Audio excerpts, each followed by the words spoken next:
இயேசு கிறிஸ்துவின் நாமத்தில் அன்பின் வாழ்த்துக்கள். இந்த நாளில் ஆண்டவர் உங்களுக்கு தருகிற வார்த்தை லேவியராகமம் அதிகாரம் 26:10. போன வருஷத்து பழைய தானியத்தை சாப்பிட்டு புதிய தானியத்துக்கு இடம் உண்டாகும்படி பழையதை விளக்குவீர்கள். பிரியமானவர்களே, இந்த காலை வேளையில உங்களோடு கூட ஆண்டவர் இந்த வசனத்தின் மூலமாக பேச போகிறார். புதிய தானியத்துக்கு இடம் உண்டாக்கும்படி பழையதை விளக்குங்க. பிரியமானவர்களே, ஏதோ ஒரு நன்மைக்காக காத்துட்டு இருக்கீங்க, ஏதோ ஒரு ஆசீர்வாதத்துக்காக காத்துட்டு இருக்கீங்க. ஆனா வேதத்துல சொல்லப்பட்டிருக்கிறது, பழையத நீங்க விளக்கணும். பழையதை விளக்கிட்டு அந்த இடத்தை நீங்க நிரப்புனீங்கன்னா உண்மையாகவே அதற்கான ஆசீர்வாதத்தை நீங்கள் காண்பீர்கள். பழைய சுவாபங்கள், உங்களுக்குள்ளாக இருக்கிற கோபம், எரிச்சல், முறுமுறுப்பு, பாவமான காரியங்கள், கர்த்தர் அருவருக்கிற காரியங்கள், கர்த்தருக்கு பிரியமில்லாத காரியங்கள்லாம் இருந்துச்சுன்னா அதை விளக்குங்க. புதிய காரியத்தை செய்வேன்னு கர்த்தர் சொல்லுகிறார். எத்தனை வருடமாக நன்மைக்காக ஆசீர்வாதத்துக்காக காத்து கொண்டிருக்கிறீங்க. ஆனால் உங்களுக்குள்ளாக நீங்கள் விளக்க வேண்டிய காரியங்களை விளக்காதது நிமித்தம் புதிய நன்மையை பெற்றுக்கொள்ள அது தடையாக இருக்கிறது. பிரியமானவர்களே, இந்த காலவெளியில கர்த்தர் உங்களோடு பேசி கொண்டிருக்கிறார். பழைய காரியத்தை நீங்கள் ஒதுக்கணும், வெறுக்கணும். கர்த்தருக்கு பிரியமில்லாத காரியத்தை நீங்க விலக்கியே ஆகணும்.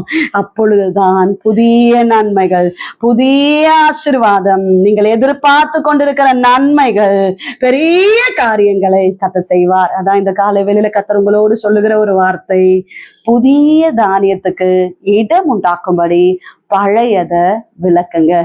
ஜெபிப்போம். எங்களை நேசிக்கிற எங்கள் நல்ல தகப்பனே, இந்த காலை வேளைக்காக நன்றி செலுத்துகிறோம். கர்த்தர் தந்த நல்ல வார்த்தைக்காக நன்றி அப்பா. புதிய காரியத்தை செய்கிறேன்னு சொல்லுகிறீரே, எங்களுக்குள்ளாக இருக்கிற பாவங்கள், கர்த்தருக்கு பிரியமில்லாத காரியங்களை மாற்றணும் ஆண்டவரை, விலக்கி போடணும் ஆண்டவரை.